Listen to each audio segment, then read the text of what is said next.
Selamat datang di channel Alur Donghua. Sebelum menonton, silahkan subscribe, biar Mimin tambah semangat update-nya. Pertempuran di pelabuhan tidak berlangsung lama. Saat penghalang merah melepaskan secercah cahaya dari dampak rentetan multiwarna, pancaran abu-abu besar yang dipenuhi dengan ki jahat tiba-tiba menyerangnya. Dengan bantuan pengeboman padat alat dan teknik sulap, formasi hebat itu akhirnya mulai goyah. Dengan serangkaian ledakan, penghalang merah berkedip keras dan akhirnya pecah dengan ledakan tajam. Tidak diketahui apakah itu karena kekuatan mantra formasi atau perbuatan Istana Bintang sendiri, pecahan penghalang cahaya merah perlahan menyebar ke langit dalam ledakan cahaya terakhir, menabur kekacauan di seluruh jajaran koalisi pembelaan bintang. Seolah telah merencanakan ini, para pembudidaya Istana Bintang memanfaatkan kesempatan untuk melarikan diri. Di antara para pembudidaya yang melarikan diri, ada yang melesat keluar dari pelabuhan dengan kecepatan luar biasa. Mereka tampaknya adalah pembudidaya kelas tinggi yang tetap tinggal di pulau itu. Pada saat yang hampir bersamaan, lebih dari 10 garis tembakan cahaya yang sama kuatnya mengejar mereka dalam pengejaran yang dekat. Dalam sekejap mata, garis-garis cahaya telah menghilang tanpa jejak. Tampaknya eselon atas dari koalisi Starfall ingin menyingkirkan semua pembudidaya Istana Bintang di Pulau Bening dalam satu gerakan, tanpa membiarkan satu pun melarikan diri. Pada saat itu, banyak kultivator dari koalisi Starfall mulai perlahan turun dari langit. Dari pakaian mereka, jelas terlihat bahwa kelompok itu terdiri dari orang-orang dari dua sekte yang berbeda. Salah satu seragam terdiri dari jubah perak berlapis emas sementara yang lain jubah hijau. Tampaknya Dao yang benar dan iblis bertindak bersama. Han Li merasa cukup terkejut dengan seberapa cepat pertempuran itu berakhir, tetapi dia segera memahaminya. Ada perbedaan besar dalam kekuatan antara pemain bertahan dan penyerang. Sementara Istana Bintang telah melakukan yang terbaik, keinginan mereka sendiri tidak dapat mengimbangi kurangnya jumlah. Saat Han Li bertanya-tanya apakah dia harus mengambil keuntungan dari gangguan untuk melarikan diri dari pulau itu, seorang lelaki tua terbang keluar dari kelompok pembudidaya berjubah hijau. Ketika Han Li menyapu indera spiritualnya melewatinya, dia menganggap orang tua itu sebagai pembudidaya formasi inti awal. Pria itu dengan tenang terbang di atas para penonton di tepi pelabuhan dan mengalihkan pandangannya ke mereka. Dia kemudian berkata dengan suara yang dalam, "Dengarkan baik-baik, rekan Taois. Di bawah perintah Elder Wang dari koalisi Starfall, saya, Penegat Chang Yunlong, mengumumkan bahwa Istana Bintang telah dialihkan dari pulau itu. Untuk mencegah kesalahpahaman, saya harap tidak ada dari Anda yang buru-buru mencoba meninggalkan pulau itu. Selama 4 jam ke depan, kita akan mengejar sisa-sisa pasukan Istana Bintang. Semua orang boleh pergi setelah itu. Saya meminta semua orang harap tetap tenang. Aliansi kami hanya memiliki kebencian terhadap Istana Bintang dan sekutu mereka. Kami tidak akan bertindak melawan rekan Daois lainnya." Meskipun suaranya tidak terlalu keras, itu jelas dan bergema, memungkinkan semua pembudidaya di dekatnya untuk mendengar. Para pembudidaya yang tersembunyi di dekatnya saling memandang. Karena tidak ada yang mengambil inisiatif untuk menyebarkan atau menimbulkan masalah, saat-saat berikutnya dipenuhi dengan keheningan total. Ketika Han Li mendengar proklamasi ini, dia merasa lega. Tampaknya untuk memenangkan hati orang lain, mereka tidak mau memperlakukan pembudidaya netral secara tidak adil. Jika dia akan agak terlambat, maka biarlah. Bahkan jika dia pergi sekarang, masih belum pasti apakah dia bisa menyelinap ke kota atau tidak. Saat Han Li memikirkan ini, lelaki tua berjubah hijau itu terbang kembali tanpa berkata-kata. Ketika Han Li melihat lelaki tua itu menghilang, dia tidak segera mengambil tindakan. Mungkin karena kata-kata orang tua atau misi mereka, para pembudidaya lainnya juga tidak berangkat dari pelabuhan. Sebaliknya, mereka dengan cermat mengawasi tindakan koalisi Starfall. Pada saat itu, para pembudidaya berjubah perak membongkar formasi secara teratur dan mulai meletakkan mantra formasi mereka sendiri. Adapun pembudidaya berjubah hijau, setengah dari mereka tinggal di dekat pelabuhan berjaga-jaga sementara yang lain terbang melewati Hanli menuju pusat pulau. Tampaknya Pulau Bening akan menjadi markas di mana koalisi akan meluncurkan serangan mereka ke kota bintang surgawi. Melihat para pembudidaya ini secara diam-diam menjalankan perintah mereka dengan disiplin seperti itu cukup mengejutkan bagi Hanli. Tampaknya Dao yang benar dan iblis telah lama merencanakan kebangkitan mereka menjadi supremasi di Laut Bintang yang terserak. Lagi pula, melatih para kultivator yang disiplin seperti itu bukan hanya masalah beberapa puluh tahun saja. Namun, Hanli merasa cukup bingung bahwa Istana Bintang akan memilih untuk secara pasif menunggu koalisi Starfall menyerang. Apakah mereka begitu lemah sehingga mereka tidak bisa melakukan serangan balik atau apakah Istana Bintang hanya mengulur waktu sehingga orang bijak bintang surgawi dapat memiliki kesempatan untuk meninggalkan pengasingan? Hanli merasa cukup bingung dengan ini, tetapi setelah berpikir lagi, dia tertawa terbahak-bahak. Terlepas dari rencana dan intrik tersembunyi apa yang mungkin dimiliki Istana Bintang atau Koalisi Starfall, mereka sama sekali tidak ada hubungannya dengan kultivator liar seperti dirinya. Selama dia berusaha keras untuk berhati-hati, seharusnya tidak ada cara baginya untuk terlibat dalam skema mereka. Dengan pemikiran itu, Hanli mendapatkan kembali ketenangannya. Setelah dengan sabar menunggu selama 4 jam, lelaki tua berjubah hijau dan 3 pembudidaya formasi inti kembali ke pelabuhan.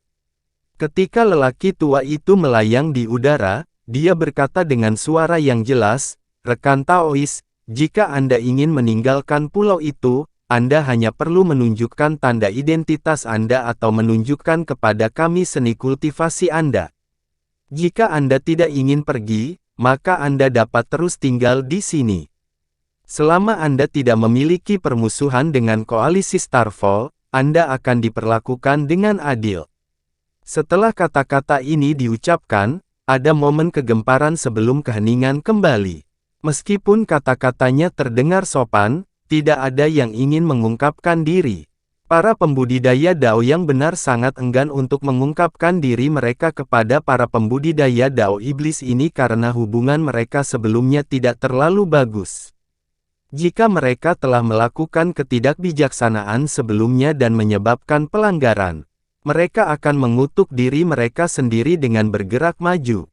Meskipun kemungkinannya cukup kecil, mereka tidak ingin menguji sendiri dan lebih memilih orang lain yang berani mengambil risiko. Hanli juga tetap diam karena dia juga tidak akan menonjolkan dirinya. Karena lawannya hanya pembudidaya formasi inti, dia bisa tetap tersembunyi dengan mudah karena indera spiritual mereka tidak mampu mendeteksi dia. Setelah hening beberapa saat, ketika pria berjubah hijau itu mulai tampak muram, seberkas cahaya putih akhirnya terbang ke arahnya. Seorang pria muda dengan patuh terbang di depan pria tua itu dan dengan hormat memberi hormat kepadanya. Junior adalah murid sekte pembukaan langit Xin Ming. Saya pernah melihat senior sebelumnya. Ini adalah tanda pengenalku, pedang air putih. Dia kemudian mengeluarkan pedang putih berkilau dan menyerahkannya padanya. Setelah lelaki tua itu memeriksa pedang itu, wajahnya menjadi rileks dan dia menyerahkannya kembali kepada pemuda itu. "Oh, sekte pembukaan langit. Saya memang pernah bertemu Master Taois Liu sebelumnya. Alat ajaib ini dipegang oleh semua murid sekte pembukaan langit. Kamu boleh pergi." Pria muda itu kemudian tersenyum dan dengan hormat mengucapkan selamat tinggal sebelum terbang keluar dari pelabuhan. Tidak ada satupun kultivator dari koalisi Starfall yang menghalangi jalannya. Melihat pemuda itu berhasil meninggalkan pulau tanpa kesulitan, yang lain mulai terbang ke arah lelaki tua itu dan menampakkan diri. Orang tua itu tampak kaya dengan pengalaman. Terlepas dari token atau seni kultivasi apa yang mereka ungkapkan, lelaki tua itu dapat mengidentifikasinya secara sekilas, sangat mengejutkan Hanli. Ketika Hanli melihat formasi inti seperti dirinya dibiarkan pergi, dia mulai merasa tidak sabar. Dia kemudian mengungkapkan dirinya dan terbang menuju langit sebagai seberkas cahaya biru. Siapa yang mungkin menjadi rekan Daois? Ketika orang tua itu melihat bahwa Hanli adalah seorang kultivator formasi inti, nada suaranya menjadi sedikit lebih bijaksana. Saya adalah tetua tamu dari Sekte Suara Indah. Ini adalah token sekte saya.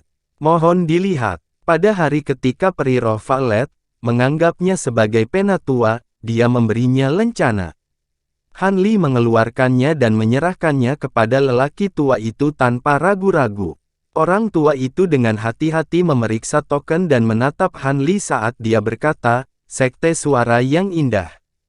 Tetua tamu sekte Anda harus diberi nama Hanli dan jiwa bengkok, keduanya sering berkultivasi terpencil dan jarang terlihat. Kamu termasuk yang mana?" Hati Hanli bergetar, tapi dia malah tersenyum tenang, "Namaku Hanli. Saya tidak menyangka bahwa rekan Daois akan tahu nama seorang kultivator gelandangan yang tidak terkenal seperti saya." Pria tua itu terkekeh dan berbicara dengan nada sopan yang tak terduga, "Hehe, bukan apa-apa. Sekte Anda yang terhormat terkenal di seluruh laut bintang yang tersebar, terutama roh peri Violet sekte Anda. Tuan muda klan kami telah lama ingin melihat kecantikannya yang luar biasa. Saya harap rekan Daois dapat menyampaikan kata-kata itu."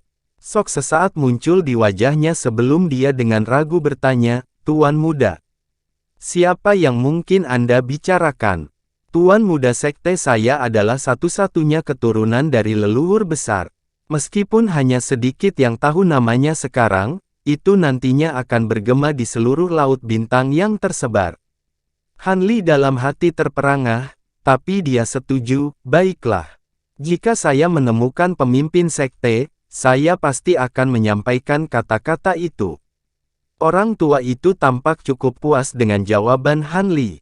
Setelah meraba-raba token untuk beberapa saat lagi, dia mengembalikan token itu kepada Hanli dan berkata, "Bagus. Karena tidak ada yang salah dengan token Anda boleh pergi." Setelah Hanli memberi hormat, dia tanpa tergesa-gesa terbang. Orang tua itu mengungkapkan ekspresi aneh saat dia melihat Hanli terbang menuju cakrawala. Pria kekar di antara para pembudidaya formasi inti melihat wajah pria tua itu dan bertanya dengan heran, "Ada apa? Apakah ada sesuatu yang salah? Apakah identitasnya salah?" Pria tua itu memutar-mutar janggutnya dengan jarinya sebelum memperlihatkan slip batu giok hijau di telapak tangannya. "Tidak ada yang salah dengan identitasnya. Kami telah lama memperoleh potret dua tetua dari agen kami di Sekte Suara Indah. Penampilannya sama persis dengan apa yang diberikan kepada kami. Tidak ada keraguan bahwa dia adalah penatua Han. Bahkan jika dia adalah seorang yang berpura-pura menggunakan semacam teknik penyamaran rahasia, dia tidak akan bisa lepas dari pandangan tajam penatua Wang ketika dia meninggalkan pelabuhan." Pria kekar itu mendengus dengan ketidakpuasan, "Karena tidak ada masalah, mengapa kamu memakai ekspresi itu?" Setelah berpikir sejenak, lelaki tua itu berkata, "Elder Han dari Sekte Suara yang Indah bukanlah karakter yang sederhana. Saya khawatir bahkan jika kami berdua menghadapinya, kami tidak akan menang." Pria kekar itu tertegun sebelum menggelengkan kepalanya. Dia dengan ragu berkata, "Apa artinya itu? Bukankah dia seorang kultivator formasi inti awal seperti kita? Apalagi dia adalah seorang kultivator liar. Bagaimana dia bisa dibandingkan dengan kita berdua yang telah sering menerima ajaran dari leluhur ilahi kita?"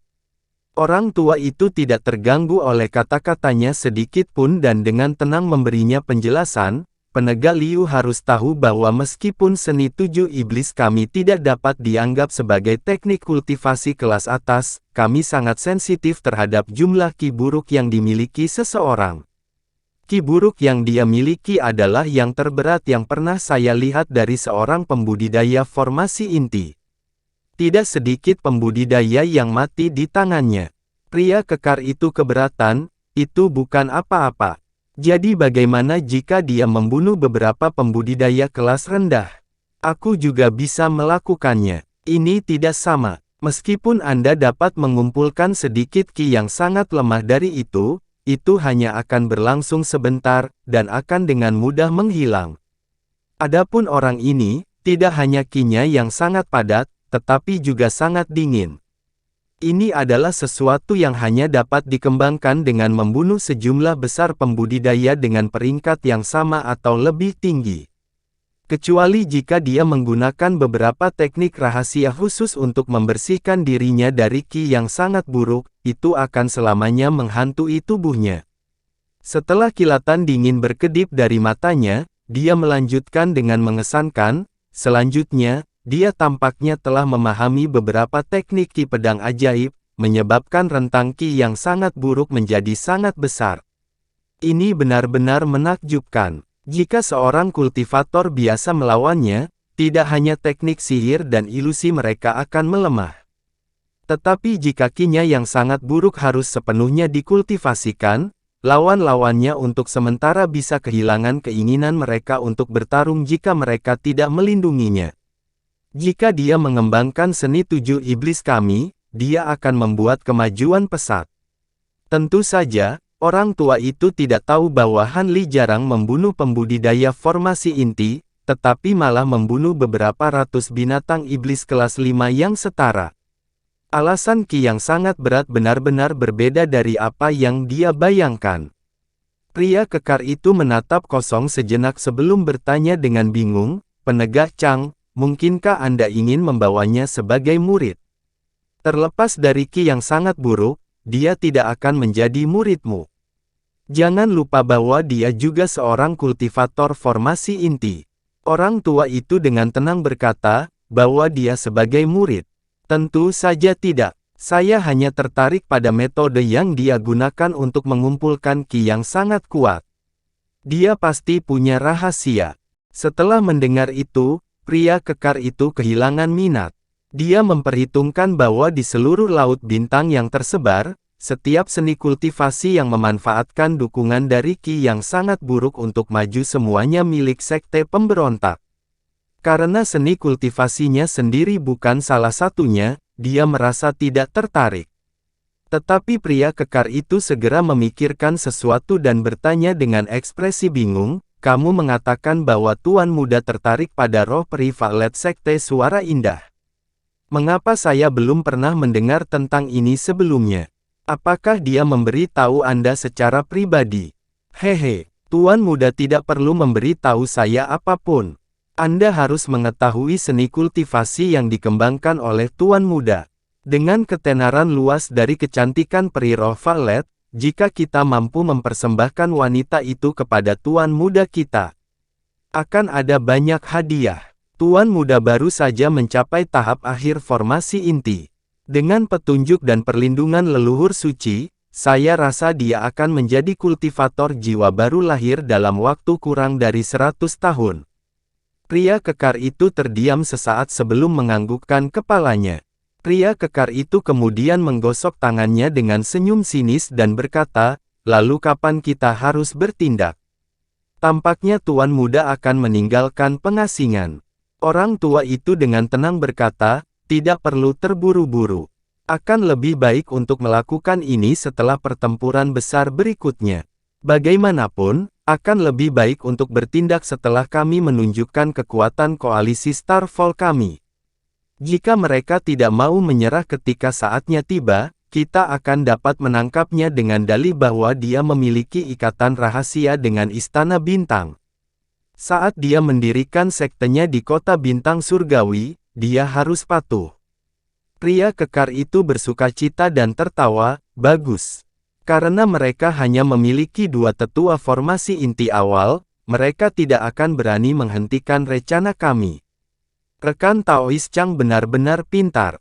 Pria tua itu tersenyum mendengarnya.